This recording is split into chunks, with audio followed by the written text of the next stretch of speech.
ബന്ദിപ്പൂർ യാത്രാ നിരോധന കേസിൽ പുതിയ സത്യവാങ്മൂലം സമർപ്പിക്കാൻ ഒരുങ്ങി കർണാടക സർക്കാർ. കഴിഞ്ഞ മാർച്ച് 21 നൽകിയ സത്യവാങ്മൂലത്തിലെ സാങ്കേതിക തെറ്റുകളുണ്ടെന്ന് ചൂണ്ടിക്കാട്ടി സുപ്രീംകോടതി രജിസ്ട്രാർക്ക് കർണാടക സർക്കാർ കത്ത് നൽകി. ദേശീയപാത 766 പകരമായി നഗർഹോൾ വന്യജീവി സങ്കേതത്തിന് സമീപത്തൂടെയുള്ള കുട്ട മാനന്തവാടി റോഡ് നവീകരിക്കുമെന്നായിരുന്നു കഴിഞ്ഞ ദിവസം നൽകിയ സത്യവാങ്മൂലത്തിൽ നൽകിയിരുന്നത്. ജോഷില വിവരങ്ങളുമായി ചേരുന്നുണ്ട്. ജോഷില, സാങ്കേതിക തെറ്റുകൾ ചൂണ്ടിക്കാട്ടിയാണ് പുതിയ സത്യവാങ്മൂലം സമർപ്പിക്കുന്നത്.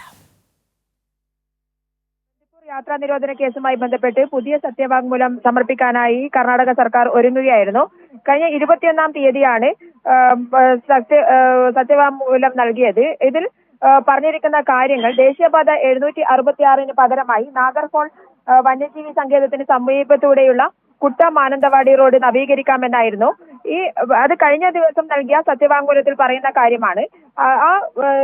ആ രീതിയിൽ മാനന്തവാടി കുട്ട റോഡ് എന്ന് പറയുന്നത് ദൂരം കൂടുതലാണ് എന്ന് മാത്രമല്ല, അത് മലയാളി യാത്രികരെ, പ്രത്യേകിച്ച് വയനാടിലും കേരളത്തിലുമുള്ള യാത്രക്കാരെ ഏറെ ബാധിക്കുന്നതുമാണ്. അതുകൊണ്ട് തന്നെ സാമൂഹ്യ മാധ്യമങ്ങളിലടക്കം വലിയ പ്രതിഷേധം ഉയർന്നിരുന്നു. CPIM ഡിവൈഎഫ്ഐയും അടക്കമുള്ള സംഘടനകൾ ഈ പ്രതിഷേധവുമായി രംഗത്ത് വന്നിരുന്നു.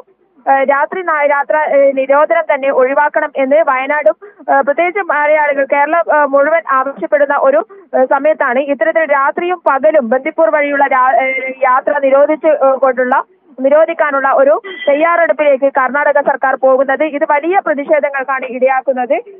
എന്തായാലും ആ ഒരു പ്രതിഷേധത്തിനിടയിലാണ് പുതിയ സത്യവാങ്മൂലം നൽകാൻ കർണാടക സർക്കാർ ഒരുങ്ങുന്നത് എന്നുള്ളതാണ്. എന്തായാലും പുതിയ സത്യവാങ്മൂലത്തിൽ ഈ കുട്ട മാനന്തവാടി റോഡ് വഴിയുള്ള യാത്ര ആയിരിക്കില്ല എന്നുള്ള പ്രതീക്ഷയിലാണ് ഇപ്പോൾ വയനാട്ടിലെ ജനങ്ങൾ നിൽക്കുന്നത്. എന്തായാലും പുതിയ സത്യവാങ്മൂലം നൽകാൻ ഒരുങ്ങുകയാണ്. മാത്രമല്ല, ഈ മാനന്തവാടി കുട്ട റോഡ് എന്ന് പറയുന്നത് ഏറെ ദുസ്സഹമായ യാത്ര കൂടിയാണ് എന്നുള്ളതാണ് ആളുകൾ ഇപ്പോൾ പ്രതികരിച്ചു കൊണ്ടിരിക്കുന്നത്. ആര്യ, ശരി. PV ജോഷിലെയാണ് വയനാട്ടിൽ നിന്ന് വിവരങ്ങൾ നൽകിയത്.